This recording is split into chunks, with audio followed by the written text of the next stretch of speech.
Hindi niyo pwedeng gawin sa amin to! Bahay namin to! Isang buwan mula nang binhin ko to, Joby. Akin na to, kaya lumayas na kayo dito! Lando! Bakit mo binenta tong bahay? Hindi ko alam. Pinapirma lang sa akin doon yung papel eh. Tapos, Pumirma ka naman!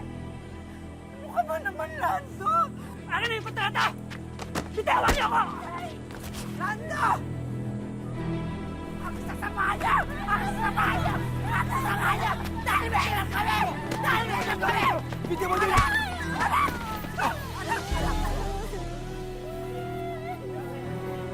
At kapag hindi kayo umalis dito, idedemanda ko kayo ng trespassing. Kaya layas! Lumayas kayo dito! Ano gawin sa amin to?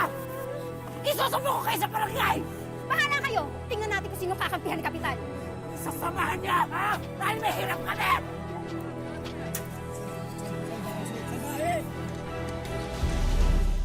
Madalas kung sino pa ang mga inosente at walang laban, sila pa ang pinagtatawanan, kinukutya at minsan pinagsasamantalahan.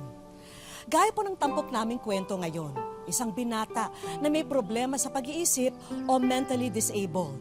Sila ba ang mga dapat na ituring na may kapansanan o ang mga taong umaabuso at hindi umuunawa sa kanila? Magandang araw po mga kapuso. Ako po si Vicky Morales at ito po ang Wish Ko Lang.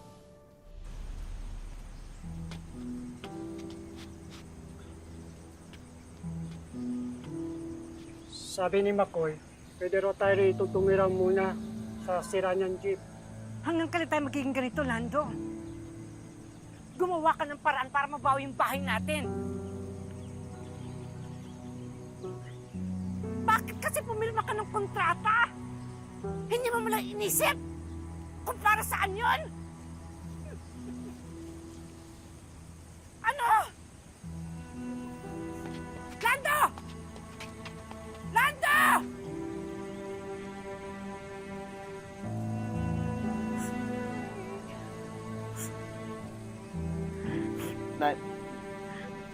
Naitigil mo, drive, bro.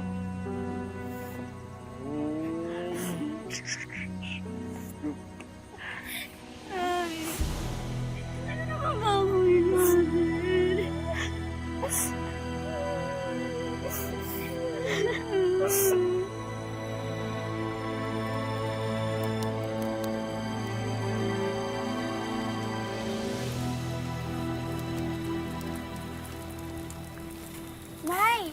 Ano po? Ano po, Nay? Nay, kamusta naman po yung lakad niyo?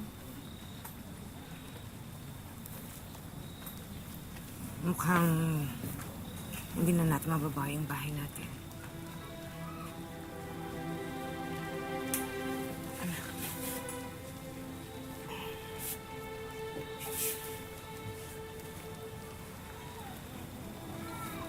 Tapos yung tatay niyo, ilang araw na hindi nagpapakita. Mukhang talagang iniwan niya na tayo. Ano pong gagawin natin?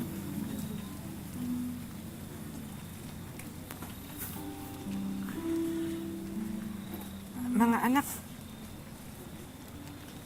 plano ko sana na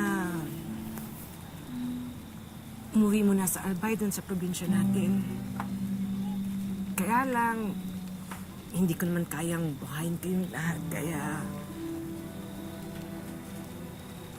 naisip ko na siguro mas mabuti kung iiwan ko na lang muna kayo sa mga tiyahin niyo. Habang naghahanap ako ng trabaho at saka nag-iipon ako. Tapos ikaw, JR, doon ka na lang muna sa lola mo sa Mandaluyong, ha? Kay Lola? Sige, sige.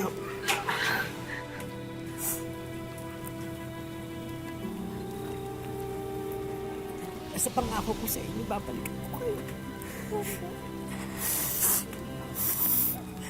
Babalikan ko kayo.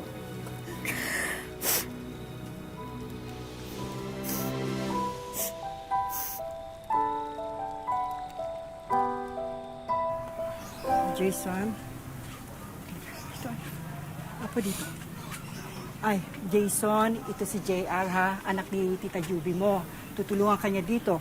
JR, ito si Jason, pinsan mo ha. Sheila, bahala dyan. Ay, naku, wag mo siya tuturuan ng mga kalokohan, Jason ha. Ako pa ba? Kilala kita. Oh, bahala na kayo dito ha. JR, ha? Uwi muna ako ha.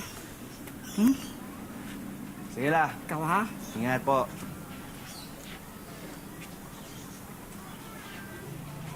Ikaw pala yung pinsan kong Abnoy ha? Sige. Ganito ang gawin natin ha. Tutulungan mo ako sa trabaho ko. Okay? O sige na. Trabaho na tayo.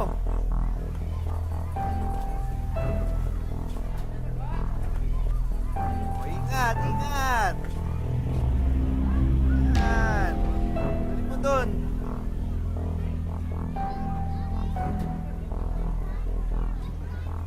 Minsan. Katapos mo dyan, ha? Nakita mo yung 3 galon na yan? I-deliver mo yan kay Mrs. Torres, ha? Di ba ikaw yung taga-dala ng tubig doon? Nagreklamo ka ba? Kuya mo ako, di ba? Dapat sinusundan mo lahat ng sinasabi ko. Wisit ka naman, no?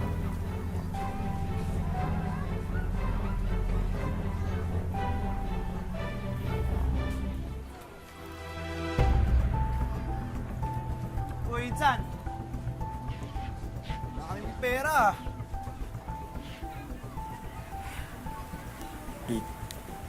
Ipon ko para pag balik nanay may pera.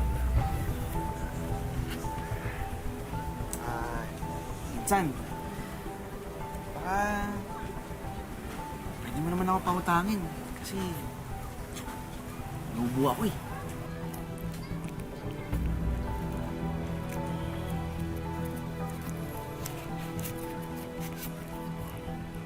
Uy, Insan! Salamat ha! Nabis ka talaga! Promise, babalik ko to sa'yo. Oh, bili mo na ako ng gamot ha! Sige, baka muna!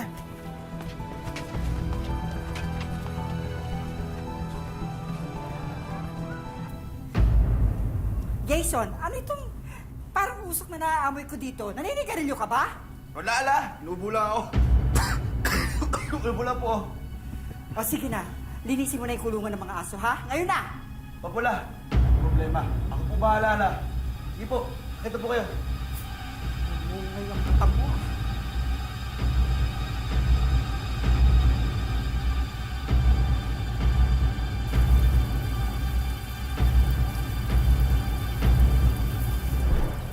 Insan!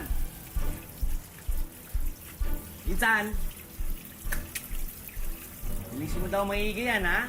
Bilin ni Lola, wala daw matitira na kahit dumi dyan. Hoy!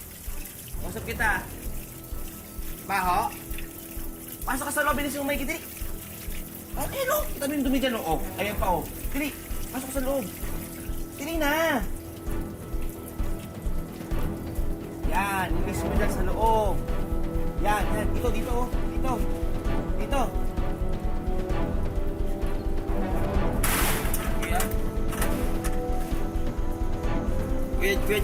Kuya, labas. Pwede nilang bakit kayo! Ha? Yung mukhang aso tulad mo!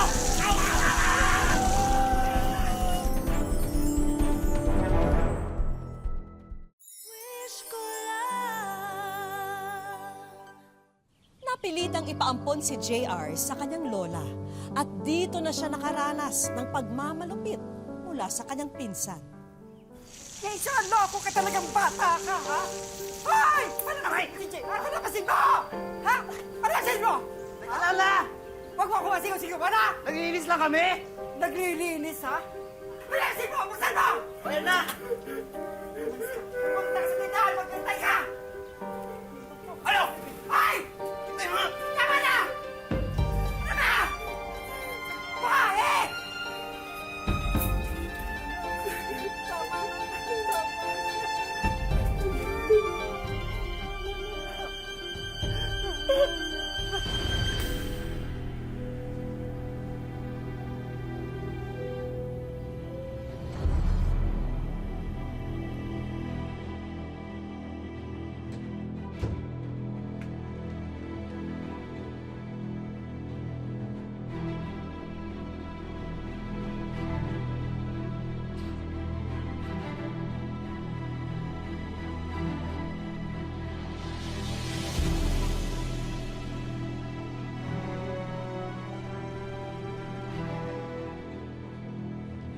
Saan yung pera ko? Saan yung pera ko? Wala yung pera ko. Pera ko! Pera ko! Asan ang pera ko? Asan ang pera ko? Tama. Okay.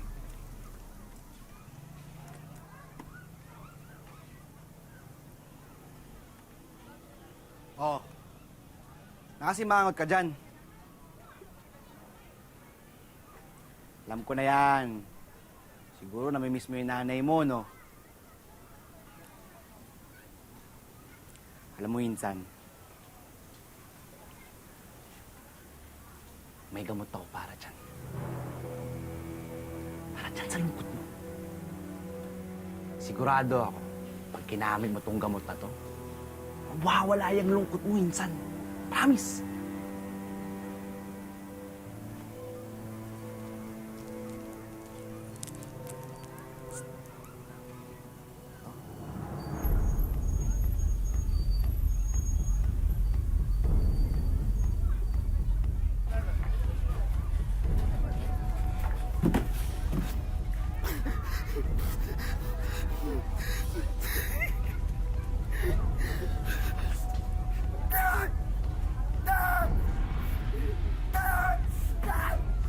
Mga kapitbahay! Tulong! Sino ba nang ginawa mo sa pinsan mo? Pinsan! Ha? Wala ka talaga! Laki sila sa buhay! Wala akong ginawa dyan, ha? Ano ba na ginagawa mo? Ano ba? Tingnan mo na walang silbi! Lahat na nasa bayan mo binigay mo sa akin! Ha? Gusto mo ba kaya walang kabubuhan yung pinsan mo? Ha? Ano sa buhay na loob binigay mo sa akin? Lumayas ka! Layas! Ako mapalayasin mo! Wala akong ginawa sa'yo ulit! Ano mo yan? Ano mo yan? Ano ba ginawa mo, ha? Ano? Ano? Mga kapitbahay!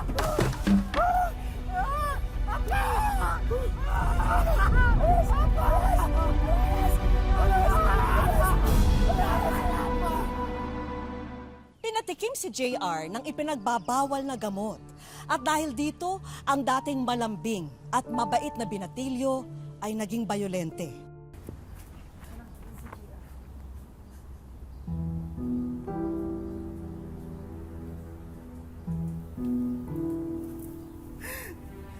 Si nanay ito. Pero sabi ko sa'yo, babalikan kita. Nanay ito.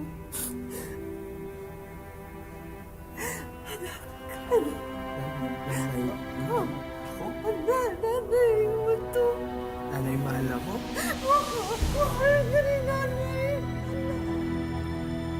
Anak, sorry. Pero iwan ako. Alis ka ba si nanay? Hindi na kita iiwan. Hindi na kita iiwan.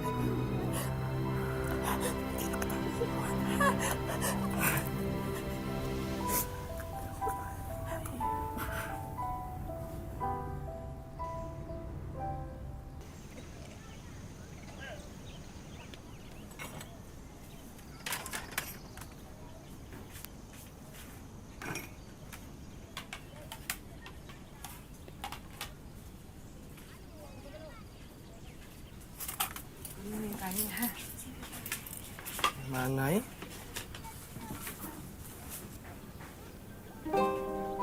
Nanay?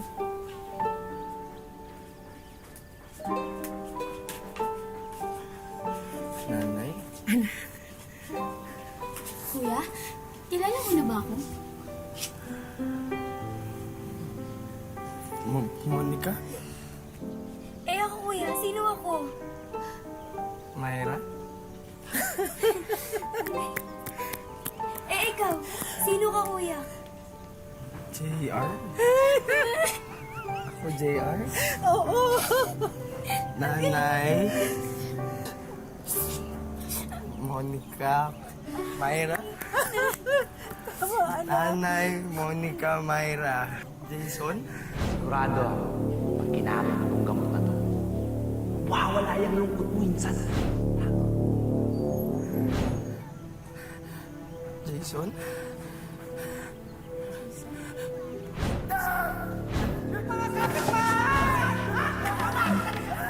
Masakit ulo eh. Masakit sa ulo. Hindi siya masarap eh.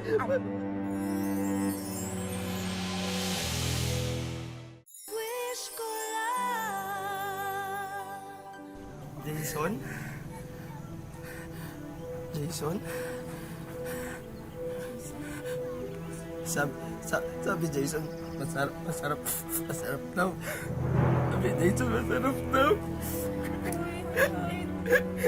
Hindi okay. Hindi siya masakit ulo eh. Masakit sa ulo. Hindi siya masarap eh. Masakit sa ulo. Madami kong kita. Sabi Jason, sarap. Sabi Jason, masarap. Hindi mo masarap. Okay.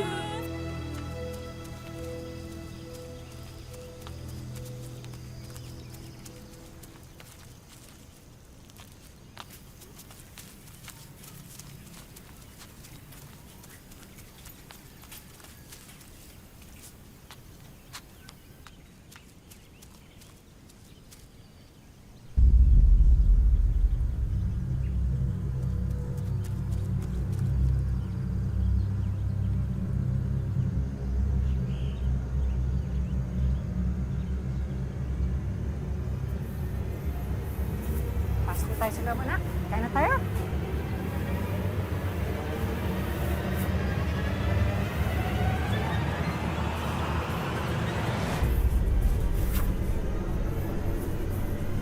Ibig mo, JR? Bigay mo, JR? Hindi, anak! Bigay mo, JR! Tulong! Iwan mo, JR! Bigay mo kami! Tulungan ako! Tulungan ako! Bigay mo kami! Tulungan ako! Tulungan niyo ako! Tulungan niyo ako! Binibigay mo kami! Binibigay mo kami!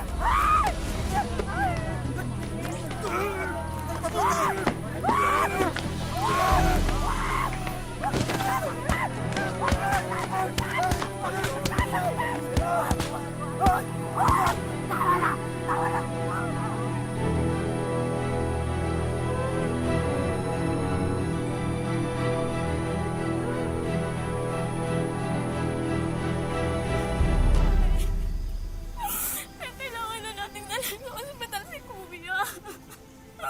Tingnan niyo. Matik na niya kayong mapatay, oh. Hindi ako papayag. Anak ko siya. Kuya niyo siya. Hindi ako papayag na makulong siya sa ospital. Na parang isang ulol na hayop. Pero may sakit po siya, Nay. Hindi pa ba natin na mamatay niya tayo?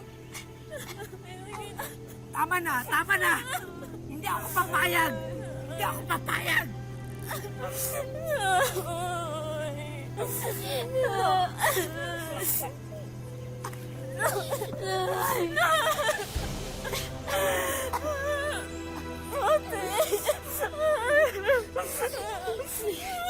Wala ang kuya niyo.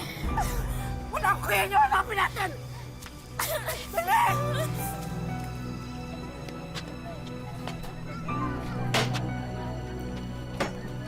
Malaga! Ha? Ikaw! Ha? Ano? Go! Go! Go! Go! Ha? Ha? Ano?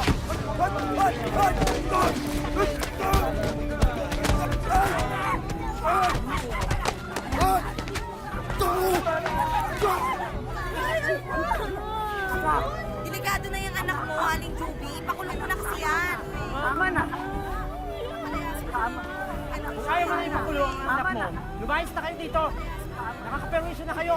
Tama, nakaka-permission na kayo. Umalis na kayo dito. Wala. Sinawag mo yung anak mo eh.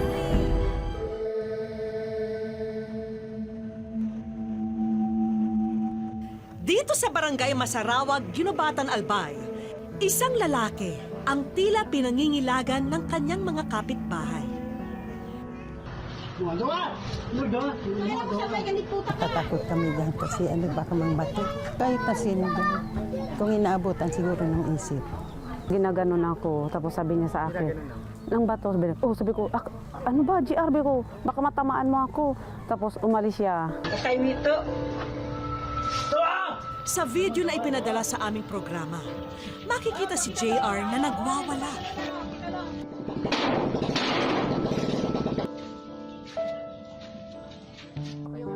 Siya si JR Opiana, 34 na taong gulang.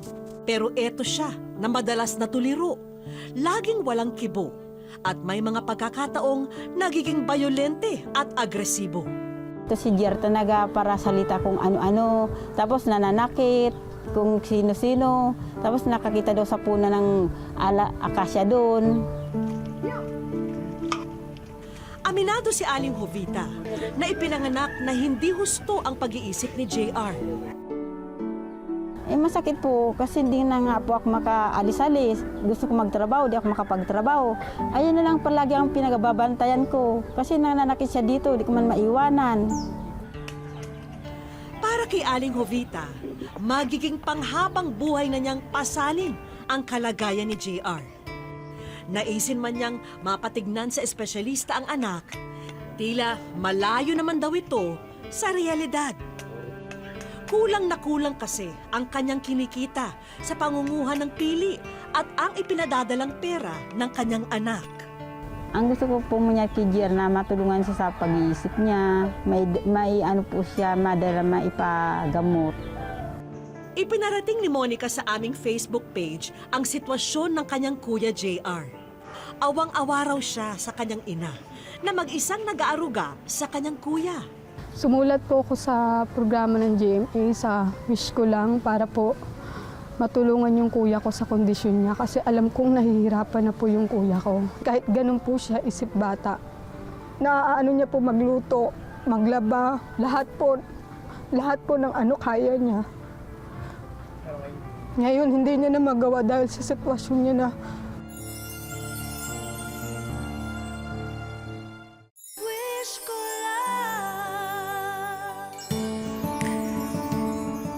Kalmado uli si JR nang muli namin siyang balikan. At kasama namin si Ma'am Mariam Bunaw, ang head ng Municipal Social Welfare and Development Office ng local government ng Ginubatan. Papa-doktor kita niya. Agad na sumama ang mag-ina papunta sa isang ospital sa Legazpi City.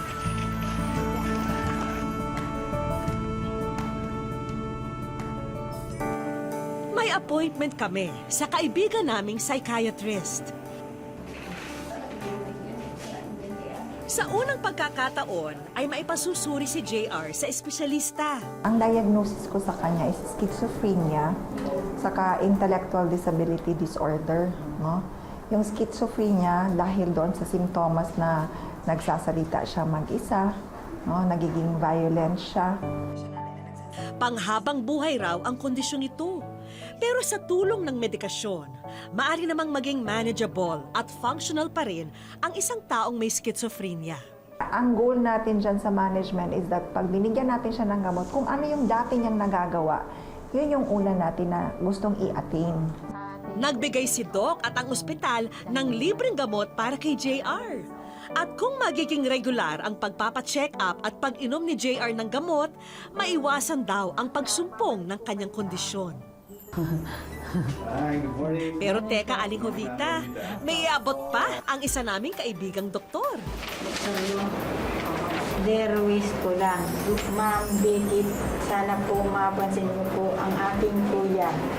Pinapasok na namin si Monica na galing pa sa Antipolo. Tutulungan ka na niyo. Sinimessage ko po sa inyo maraming beses. Ngayon po nagkatotoo. Ang Department of Health saka ang Bicol Regional Training and Teaching Hospital po ay handang tumulong sa inyo. Pumunta na po kayo dito and through our social services po ng Ginubatan, pwede po natin tayo magtulong-tulungan po tayo dito. Dito na nabatid ni Monica na natupad na ang kanyang matagal ng hiling para sa kanyang kuya. Nanay, ako po si Brother Manuel. Bukod sa tulong ng ospital, isang NGO pa ang magbibigay ng medical assistance kay JR. Gusto po namin award sa inyo to para kay JR Opiana. Para sa libreng gamot at saka libreng consultation for 3 months po.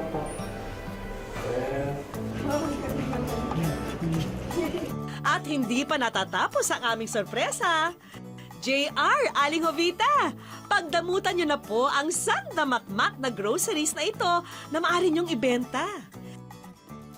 Dinagdagan na rin namin po ng ihawan business. Mama, thank you po. Sobrang thank you po. Wish ko lang. Opo, at kaya yan po ang gusto ko talaga sa amin na magkaroon ako ng kabuhayan. Ako masayang-masaya ako tayo na paghahanap buhayan. Sobrang salamat. Ngayon lang po nangyari sa buhay po namin. Tanggapin nyo rin po ang karagdagang medical assistance na mula pa rin po sa aming programa. Hindi mapapantayan ang ligaya ni na Aling Jovita ng mga oras na yun. Ngayon, mas nakikita nila ang pag-asa na manunumbalik ang dating sigla ni JR.